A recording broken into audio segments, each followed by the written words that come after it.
Welcome to Inside the Mind, a podcast hosted by myself, Jennifer Forster, and my beautiful co-host, Allie May. We're excited to be here, diving into edgy, raw, and relatable conversations, woven together with mind-blowing questions that will shake up your model of the world, expand your thinking, unravel your beliefs, tease apart your patterns, and walk you to the very edges of everything you've ever believed about yourself. As NLP trainers, coaches, entrepreneurs, we will be traversing the topics of business, relationships, money, family, spirituality, leadership, and personal growth, all through the discerning lens of NLP, ancient teachings, and a healthy sprinkling of womanly wisdom. One thing we believe to be true is that if we want a different outcome, we must be willing to ask a different question. And the answers to those questions are always inside the mind. Hello, beautiful humans, and welcome back to another episode of Inside the Mind, the podcast. My name is Jen Forster. This is the extraordinary Allie May, and I bet you're wondering what really goes on inside the minds of us, of Jen and Allie. Well, guess what? Yes, you're in for a treat. Today, we have decided to put together this episode without really putting any scripting or any structure to it. We're literally going to interview each other and just ask each other a few, probing questions and have you guys be on front and center and just find out some of our beliefs about things and what are we, what's important to us and what really matters to us. And we don't know where this is going to go. So maybe you'll get to hear this. If you're hearing it, it went well. If you didn't hear it, then it's never made it to air, which of course is an oxymoron in itself. Let's see where we go with this, Allie. Would you like to rock off and see who goes first? Let's do it. Paper, scissors, rock. Of course. We just did scissors. Paper, scissors, rock. Yeah. Yes. Okay, so you go first. I get to ask you a question. Allie, what's your love language? Words of affirmation first and quality time. Quality time. Why is that? Why is that important to you? Words for me, they open something up within me. Mm-hmm. It's like when I don't need someone to tell me I'm amazing. I already know that. Consciously and unconsciously already know that. Yep. And for me, it's when somebody looks me in the eyes and tells me how much I mean to them or hears what I'm saying or values something that's just happened in an exchange, my whole body just lights up. With quality time, I feel like they're close with each other. With quality time for me, I just love adventures. I love going out for dinner. I love going out for juices, coffees, whatnot. I love lazing around. I love having lots of sex. Like there's so many things to me and I love someone to do that with. For me, I'd love to, I love cooking in the kitchen with somebody. Not that I very often cook. And when it happens, I'd prefer to do it with somebody else. For me, it says, I care about you. And time with you is just awesome. And what's happening when you don't get that? Well, you and I both know what happens in this situation. So recently, I've had some great pieces come up around this that I've been navigating through, as you know, Jen. And I guess this will be for every human being. For me, I've been able to see woundings and things that I hadn't cleaned up. So for me, if I hadn't been getting words, I would make that mean that I wasn't valuable or valued. If I wasn't getting quality time, I would feel like I wasn't important. And so I had the opportunity then to deep dive into those beliefs that were there and clean those up. I love this. So I want to just reiterate, we didn't plan this. Where did that question come from? Inside my unconscious mind. So I love that that's just what rolled through there. Because there's a front of hand and back of hand to everything, isn't it? When we know what we want, that's really cool. We've talked about that a lot. It's really great to know what we want. But also what's really potent and powerful is when we can have a look at ourselves when we're not getting what we want and how are we reacting and responding to that and what are we making that mean? That in itself is such a beautiful opportunity for us to get really introspective with ourselves and go in and ask those deep questions. I love that. What a beautiful, this is a great episode already. Good. Well, I'm going to ask you a question now, Jen. I'm nervous. I'm actually very nervous because Allie just goes straight in for the jugular. I was going to go into the jugular. Go you know on. what? I will. What are your thoughts on monogamy? Monogamy. Well, I used to have very, very contained and constrained viewpoints on everything. I used to think everything had to be a particular way. Now, the way I see monogamy to me is a choice. So if that's something that is important to you in your life, being with just one person at a time, then I'm like, yeah, power to you.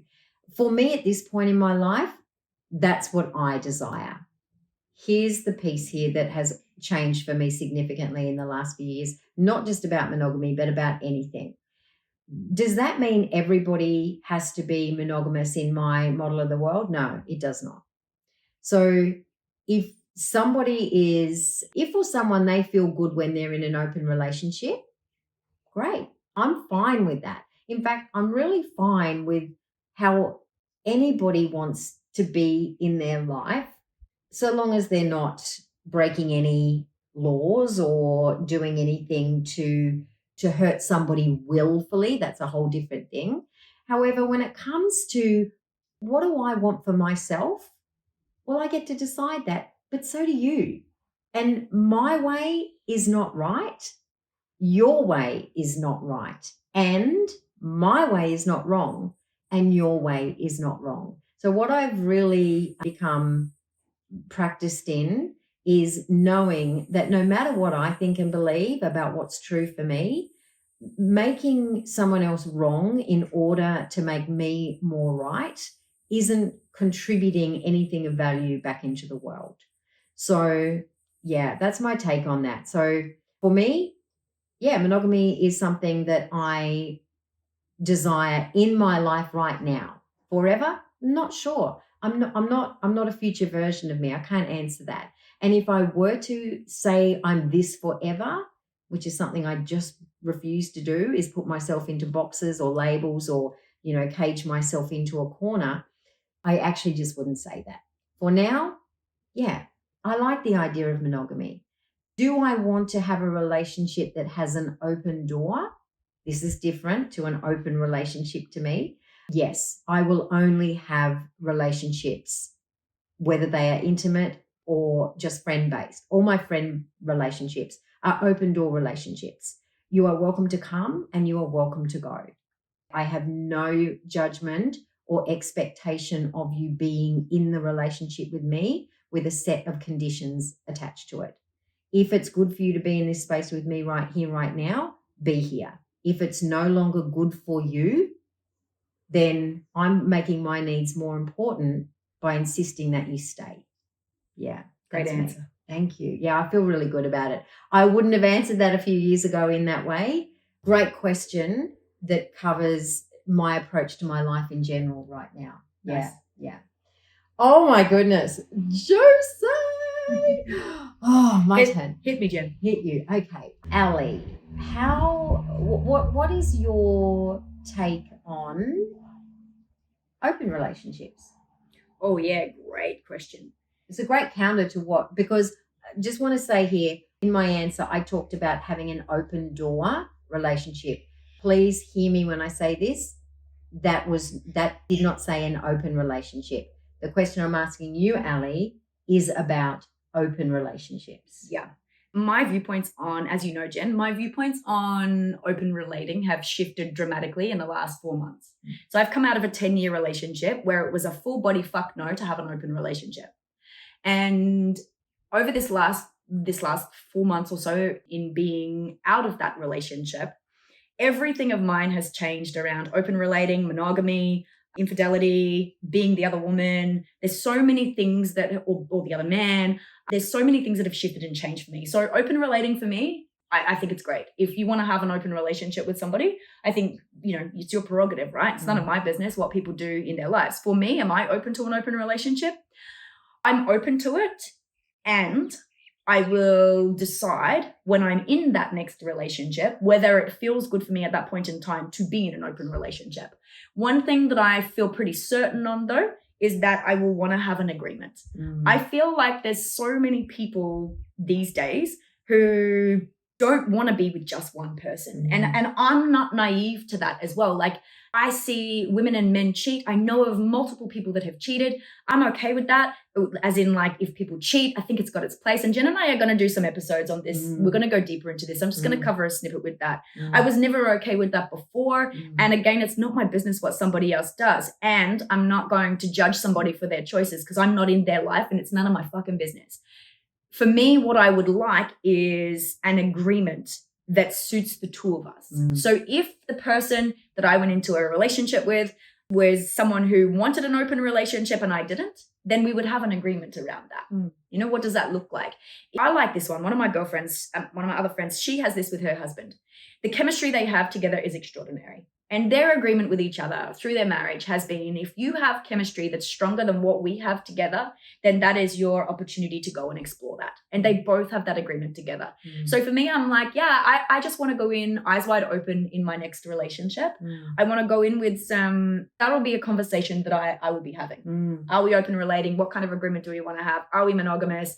And for me, constantly checking in on that, you know, because things change, right? We change. We know this. If you've been following along with all of our episodes, you will know that our internal model of the world is made up of the 134 bits that we are constantly taking in through our senses, filtering through. We just delete, distort, generalize, filter through our meta programs and values and beliefs and what have you. And that is a constantly shifting, changing internal part of us because it's dependent on what we're taking in and because it's dependent on what limiting beliefs are we cleaning up and decisions are we cleaning up in our timeline. Every time we clean up our timeline, our internal model of the world changes. So if we shift a piece around relationships, our internal model is going to change. So therefore, we can change how we are and what we see and what we perceive. So, yeah, I think even that in itself, being open to being open, you know, which kind of comes into to both of our last two answers. And on that, Allie, I wanted to bring in a presupposition of NLP here with what you just shared. The person is not their behavior. Choose the person, change the behavior. So when we are making judgments around people's choices, we're judging the behavior and rejecting the person. NLP invites us to accept the person and change the behavior. That doesn't mean that everybody has to change their behavior to suit us.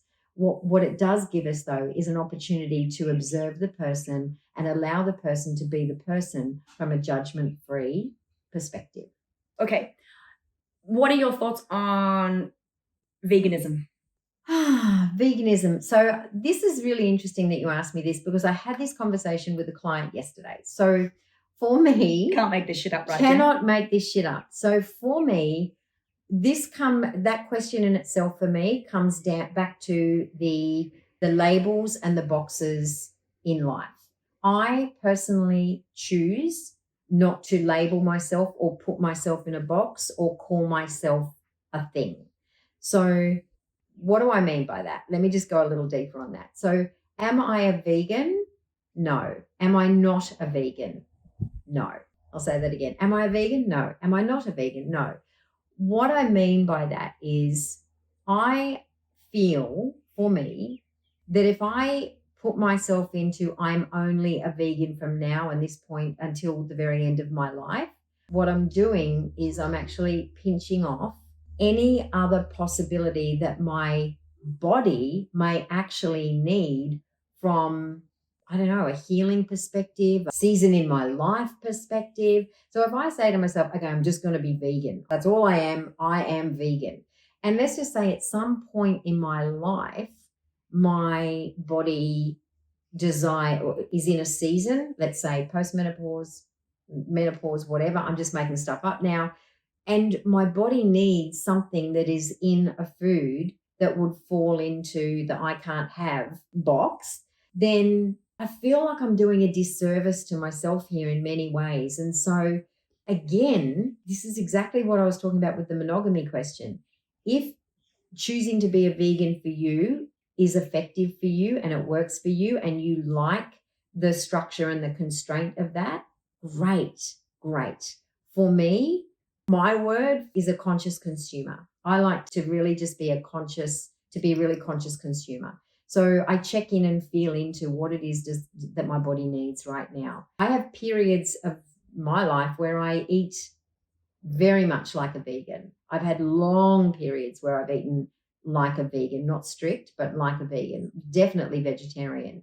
And then I've also had periods of my life where my body has just craved meat and wanted meat. So yeah, for me, I'm not going to put myself in a box. I'm not going to judge someone if they want to have the structure for themselves.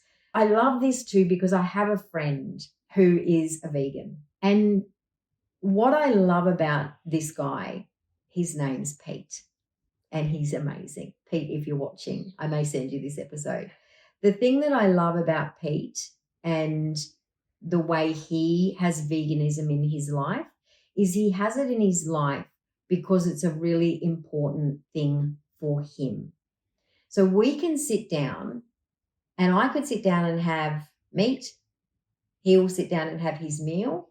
And what he tells me is why veganism is important to him. I'm really interested in that. I'm really interested to know why anything is important for anyone. And what does that do? Well, it makes me open to know more about veganism, right?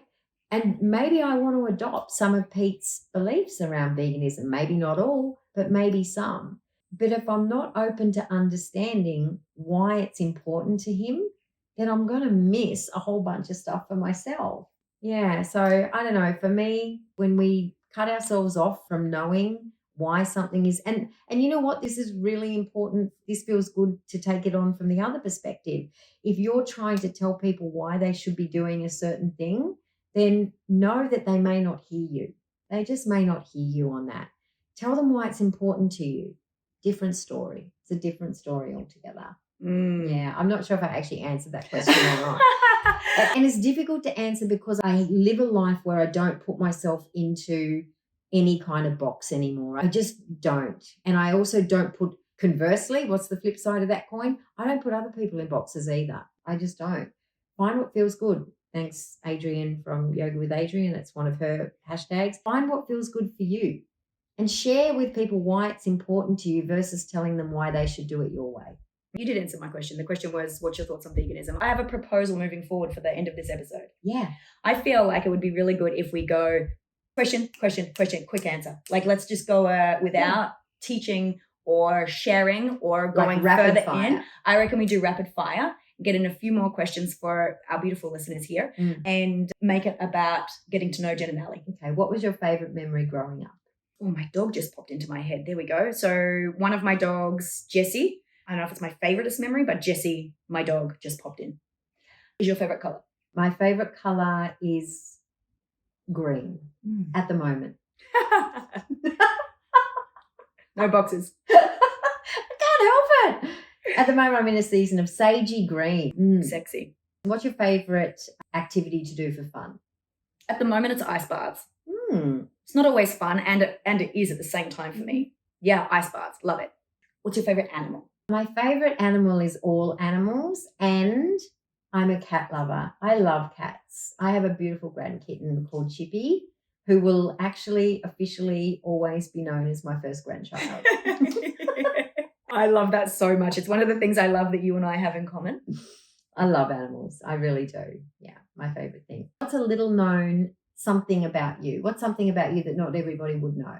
I love watching the music shows like The Voice and American Idol. And I love the first episodes when people are doing their, what do you call it? Their trials. I don't know what you call it. Whatever they are. That first part, where they come in and they sing for the first time.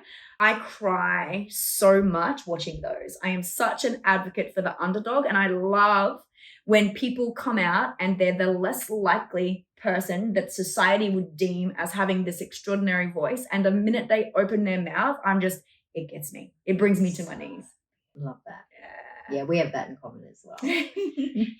Okay. All right. These are like, what's a juicy question I can ask you? What's your favorite sexual position? Whoa, that's juicy. On top. Nice. I love to be on top. I tell you, it's the best vantage point.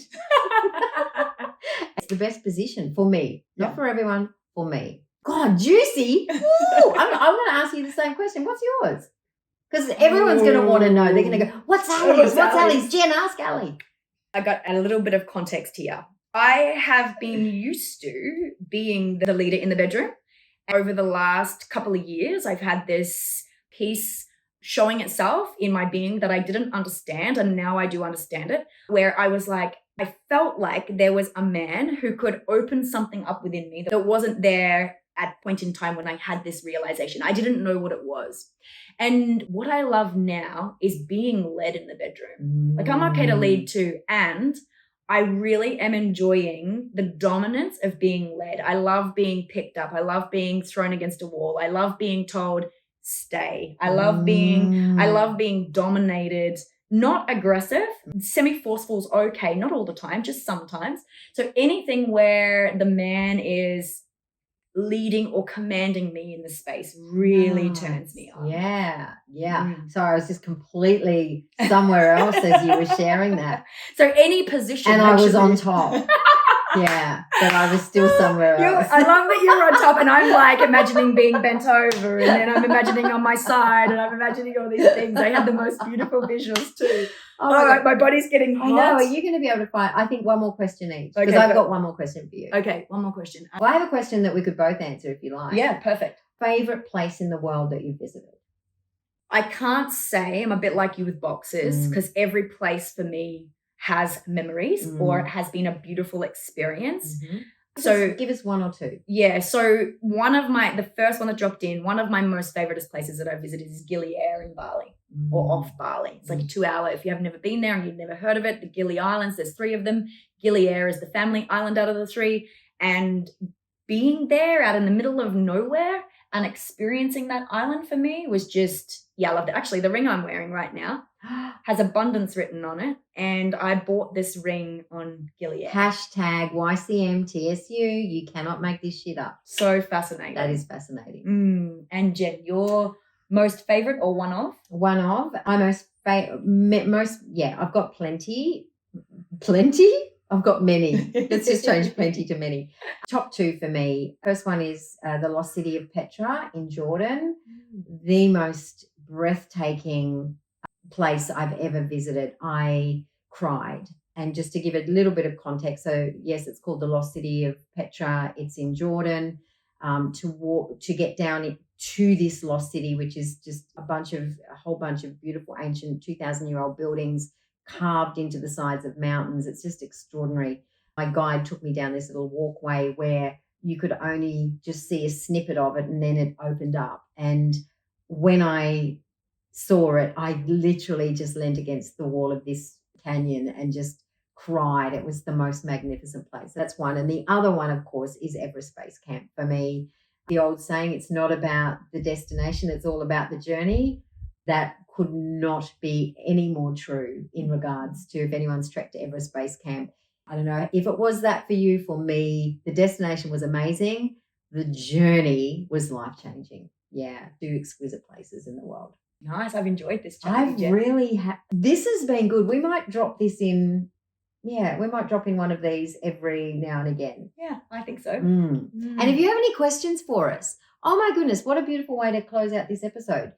If you have any questions that you would like us to unpack about us, yes, we're open to answer. We're very open books. We'll answer any question you ask.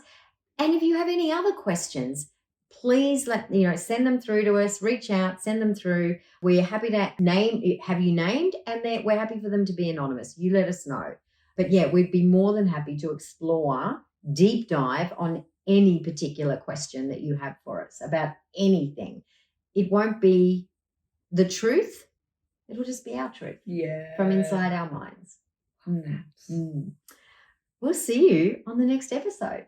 And if you'd like to join us in our Facebook group, every episode that we launch, we have a post in the Facebook group where you can jump in and ask questions, share your thoughts. I'm just seeing the thread. I just had a vision of the thread underneath this particular episode where we might just get your favorite sexual position. I mean, I don't know. Yes, we want to know your favorite sexual position. We want to know your thoughts on veganism and where your favorite place to travel in the world is. Yeah, monogamy, open relationships, favorite memories as children growing up. Share it all with us. Let us get to know you the way we're more than happy to share ourselves with you.